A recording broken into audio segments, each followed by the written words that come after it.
Hello and नमस्कार, this is everything innovative. वर्ष 2024 में गर्मी ने रिकॉर्ड तोड़ दिया।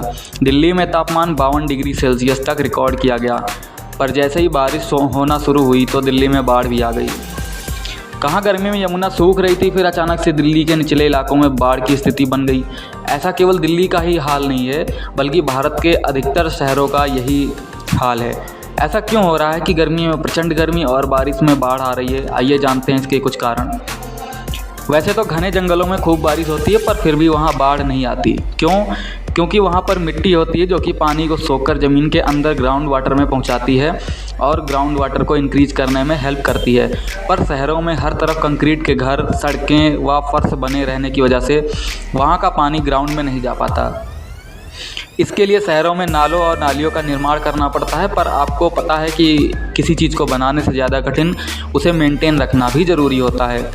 ठीक उसी प्रकार नाली नालों या सीवर पाइपों को भी मेंटेन व लगातार साफ़ सफाई की ज़रूरत पड़ती है। अगर ऐसा नहीं हुआ तो जाहिर सी बात है बाढ़ ही आएगी।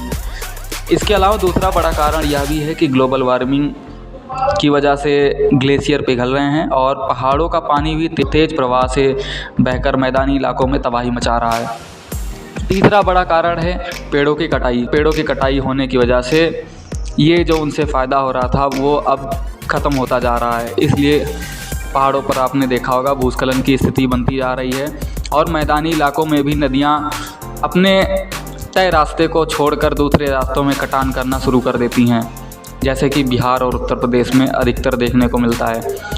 इन सब के उलट कई बार समुद्री चक्रवात भी बाढ़ का कारण बनते हैं, जिनसे कई दिनों तक लगातार मूसलाधार बारिश होती है और शहरों व गाँव में भी बाढ़ का खतरा बढ़ जाता है, खासकर शहरों में और नदी के किनारे वाले इलाकों में।